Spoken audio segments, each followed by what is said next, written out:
Shalom, shalom et bonjour. Mon nom est Jackie Firman des ministères Ariel Canada. C'est mon grand plaisir de vous présenter le prochain enseignement de M. Jacques-Isaac Gabizon, qui est le directeur des ministères Ariel, qui a écrit l'étude que je vais vous présenter en français. Il a enseigné il y a 2 ans environ en anglais et puis je suis contente de pouvoir vous la présenter. On va continuer et terminer le chapitre 53 de Ésaïe, qui est le chapitre vraiment le plus complet sur qui est la personne du Messie.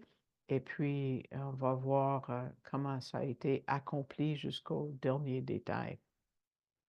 Nous avons terminé la loi et aussi les écrits, et nous sommes rendus dans les prophètes. Donc, on va voir on a déjà commencé à voir le rejet, la mort et la résurrection du Messie. Mais dans la première partie d'aujourd'hui, on a vu la mort du Messie, de quelle façon cette mort a été prophétisée, qu'il devait être crucifié. Une façon qui n'était même pas inventée à l'époque que le roi David a écrit le psaume 22, par exemple. Il a été euh, mis à mort en le persan.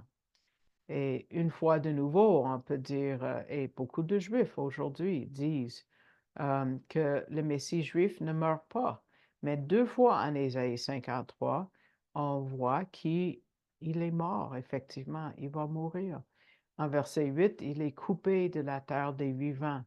Et comme si ce n'était pas assez clair dans le verset 12, ça dit, parce qu'il aura livré son âme à la mort. C'est clair. Euh, et il n'y avait pas d'autre but pour lui que mourir pour nous. Daniel le prophète le dit le plus clairement, qui parle de la mort du Messie en Daniel 9, verset 26. Et je vais vous lire la version Martin parce que c'est beaucoup plus clair.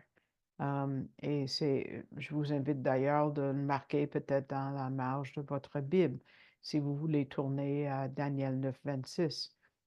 Parce que je trouve que la Louis II et la Darby, par exemple, plusieurs autres traductions ne le disent pas comme il faut. Mais selon l'hébreu, euh, selon le docteur Fruchtenbaum, c'est clair que c'est de cette façon qu'on doit le traduire. Le Christ, vous pouvez écouter si vous n'avez pas tourné à Daniel 9, 26, le Christ sera retranché, mais non pas pour soi. C'est très important. Non pas pour soi. Dans l'hébreu et dans plusieurs traductions anglaises, c'est clair, mais c'est pas clair dans la Darby et la Louis II, je dirais. Il n'y a pas de traduction parfaite, n'est-ce pas? Donc, c'était pour nous qu'il est mort.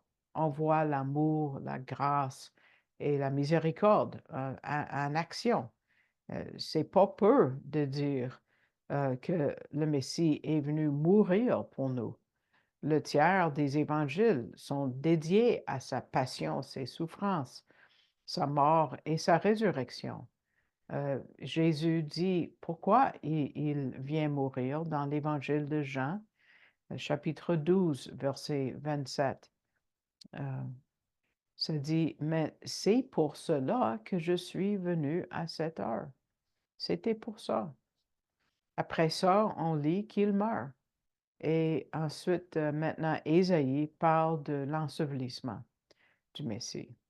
L'ensevelissement fait partie de l'Évangile. Et puis, c'est important. D'ailleurs, en 1 Corinthiens, on dit qu'il faut croire à la mort, l'ensevelissement qui prouve la mort et la résurrection. Les trois sont importants. La mort, l'ensevelissement et la résurrection font partie ou sont l'Évangile intégral, mais c'est d'une façon pour être notre substitut. Donc, le verset 9 d'Ésaïe 53 parle de cet ensevelissement qui nous prépare à la résurrection.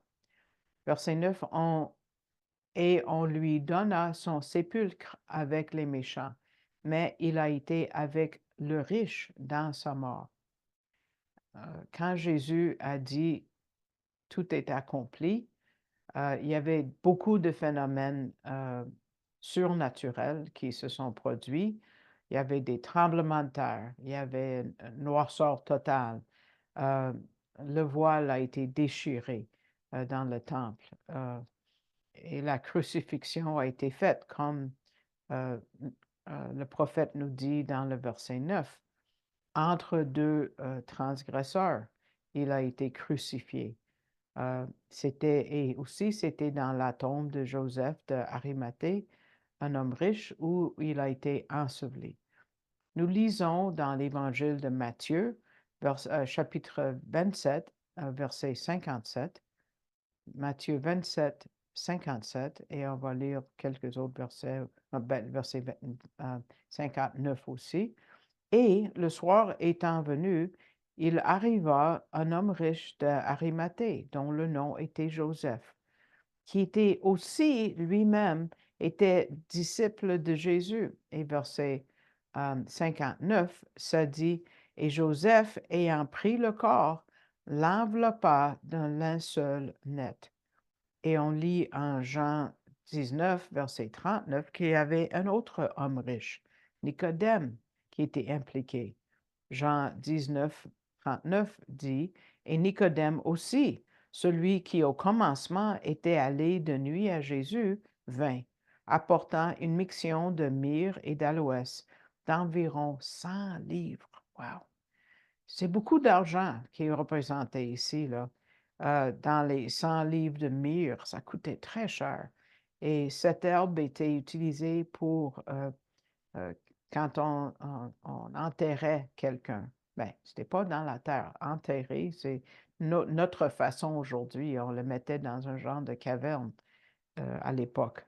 Et sûrement, vous reconnaissez que c'était la même chose, la même herbe qu'on a apportée à Jésus quand il avait 2 ans, que les hommes sages avaient apporté quand il était bambin, parce qu'il était plus bébé à ce moment-là.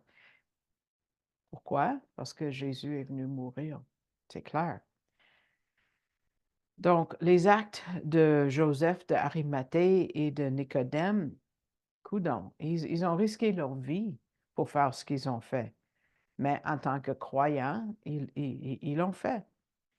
Euh, à l'époque qu'on a enseveli le corps du Messie, euh, euh, ils sont allés. Et pendant la période qu'il était encore, son corps était mort, qu'est-ce que Jésus est allé faire? Il est allé en Édesse pour amener les croyants de l'Ancien Testament euh, au ciel. Et puis, c'était un marque d'identification avec les croyants comme nous qui vont mourir et être ensevelis.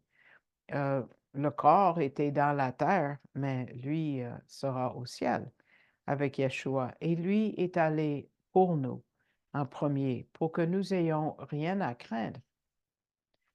Après, on voit en Ésaïe 53 la résurrection du serviteur. On sait que c'était le 3e jour qu'il est ressuscité, et c'est ça que le verset 10 nous dit. En Ésaïe 53, verset 10, mais il a plu à l'Éternel de le meurtrir. Il l'a soumis à la souffrance. S'il livre son âme en sacrifice pour le péché, il verra une semence, il prolongera ses jours, et le plaisir de l'Éternel prospérera en sa main.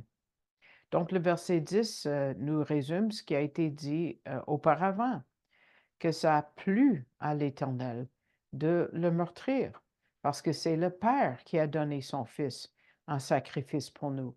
C'est lui qui l'a meurtri et c'est lui qui l'a fait souffrir et a rendu son âme un sacrifice pour le péché.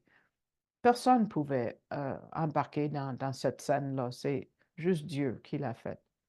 Et Dieu était de bonne volonté de mettre son Fils à mort pour nous. Comme Jésus a dit quand il a parlé du bon berger, le chapitre qui parle du Jésus comme bon berger, Jean chapitre 10, on va lire 3 versets là-dedans, versets 14, 15 et 18 de Jean chapitre 10. Il dit, verset 14, moi, je suis le bon berger et je connais les miens et je suis connu des miens. Verset 15, comme le Père me connaît et moi, je connais le Père et je mets ma vie pour les brebis. Et verset 18, certainement très important parce que combien disent que les Juifs ont tué Jésus. Je dis, personne ne me le ôte, mais moi, je la laisse de moi-même. J'ai le pouvoir de la laisser et j'ai le pouvoir de la reprendre. J'ai reçu ce commandement de mon Père. On voit l'unité de la Trinité, si vous voulez, dans le salut des brebis, c'est-à-dire nous. C'était la volonté de Dieu le Père qu'il meure pour être un sacrifice pour le péché. C'est des mots extraordinaires. Personne ne pouvait donner son âme. Moi, je ne peux pas, vous ne pouvez pas, comme une offrande. C'est uniquement le Messie qui peut le faire. C'est dans ces mots qu'on voit tous les types qui parlent des... Parce qu'il y a combien de sortes de sacrifices? Il y a à peu près 5 quand nous lisons le début de Lévitique. À peu près 5 sortes de sacrifices. Mais on voit des sacrifices ailleurs dans la Bible, comme en Genèse, la peau qui a couvert Adam et Ève, euh, euh, où on voit les milliers des animaux qui ont été tués dans le tabernacle et ensuite dans le temple.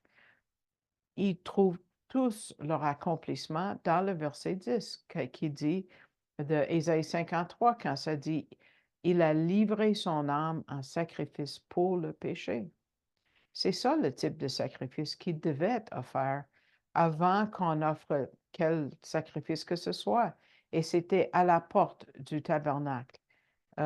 Comme on ouvre le chemin vers Dieu, on ouvre le chemin vers la présence de Dieu avec ce sacrifice. C'est ce que le Messie vient faire pour nous. Et si nous croyons en lui, il nous permet d'entrer avec confiance dans la présence même de Dieu. Le mot hébreu pour ce sacrifice pour le péché est shatat. Et le mot hébreu pour péché, c'est chata, qui veut dire passer à côté du, du point de mire. Et nous avons tous fait ça. On passe à côté, on manque, on n'est pas euh, au centre comme on doit être. C'est pas dans la mille, comme on dit. Mais Jésus est venu nous remettre sur la bonne traque, sur le bon chemin. Et cette connaissance, c'est vraiment au seuil du salut, parce qu'il faut passer par le seuil du tabernacle et du temple avec le sacrifice de Jésus. Et une fois qu'on le reçoit, on parle de la résurrection, verset 10. Il verra une semence, il prolongera ses jours, et le plaisir de l'Éternel prospérera en sa main. C'est le temps futur, n'est-ce pas? Il verra. Il va ressusciter, il va voir. Qu'est-ce qu'il va voir? Sa semence. C'est nous qui croyons en lui. Nous sommes la semence spirituelle du Messie. Nous sommes dans son corps. Nous composons le corps du Messie. Nous sommes le résultat de son ouvrage. Et par ce titre, nous le représentons. Et avec cela, nous arrivons à la dernière section de Ésaïe 53.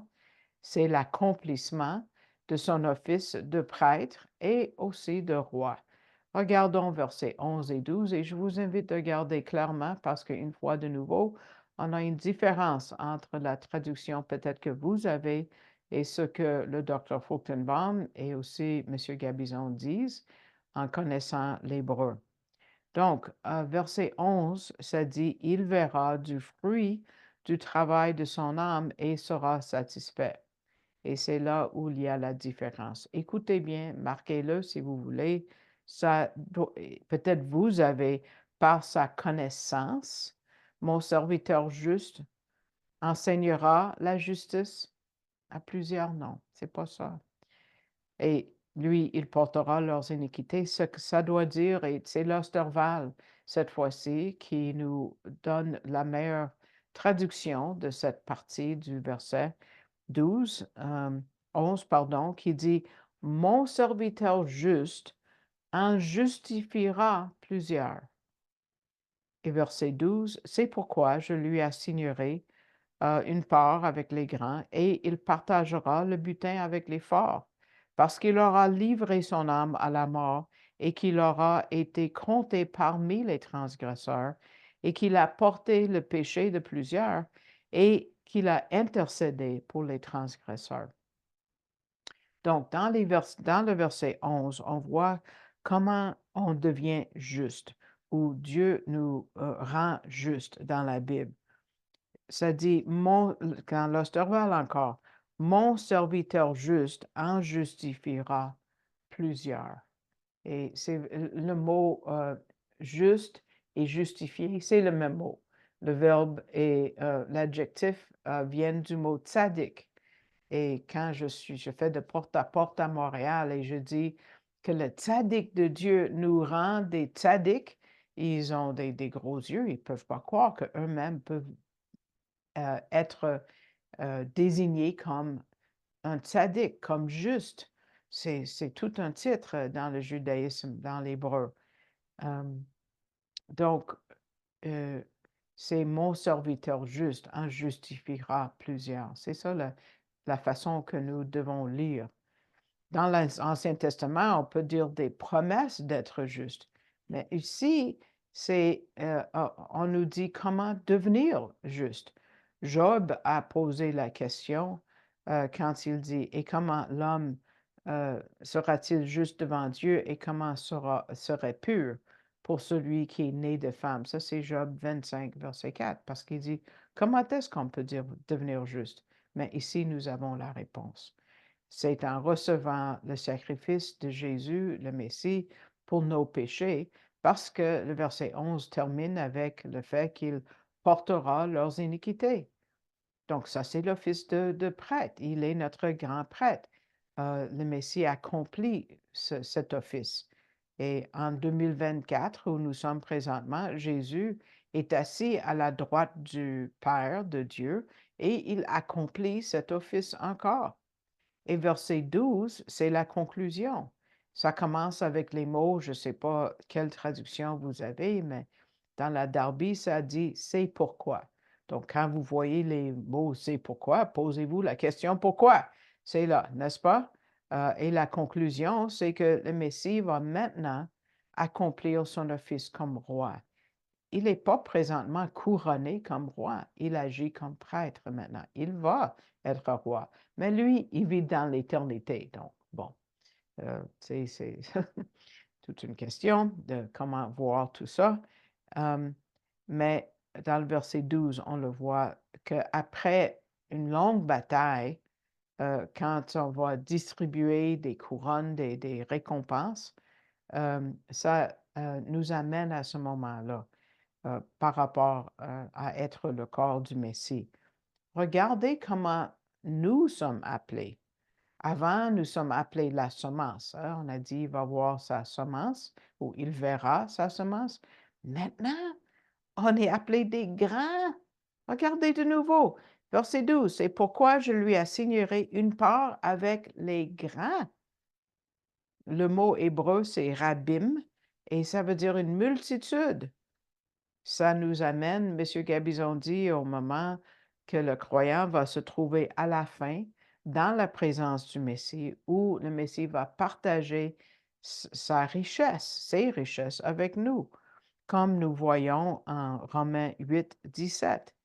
Ça dit, et si nous sommes enfants, nous sommes aussi héritiers, héritiers de Dieu, co-héritiers de Christ. Wow! Il va partager ses richesses avec nous. Et dans ce même verset, ça parle du butin et ça parle des biens qui sont acquis après une bataille. Donc, ça dit, il partagera le butin avec les forts. Avec qui? Les forts, c'est qui? C'est vous. Vous êtes forts dans le Seigneur. Le mot est razom, qui veut dire puissant. Comme Jean nous dit dans l'Évangile de Jean, chapitre 1, verset 12. Ça dit, mais tous ceux qui l'ont reçu, il leur a donné, ça ne devrait pas dire le droit, mais le pouvoir, la puissance d'être enfant de Dieu, à ceux qui croient à son nom. Encore là, le grec est mieux traduit par le mot pouvoir que le mot droit. Donc, je répète, à tous ceux qui l'ont reçu, il leur a donné le pouvoir d'être enfants de Dieu, à ceux qui croient à son nom. C'est vous et moi, nous sommes les forts. Le mot puissant ou la puissance vient du mot grec exousia, qui veut dire la puissance, l'autorité, la liberté. C'est la même idée qu'on vient de lire en Ésaïe 53, 12. Donc, voici le grand chapitre d'Ésaïe 53. On voit l'accomplissement du Messie. On l'a suivi à travers cette section du Messie qu'on appelle le livre du serviteur. On a vu le bras de Dieu, on a vu d'autres appellations, mais ça a commencé au chapitre 40 et ici c'est la fin, chapitre 53, où le Messie meurt et il est ressuscité. Et c'est ce qui attend tous ceux qui ont donné leur vie à Yeshua, le Messie juif, qui est venu mourir pour la planète entière.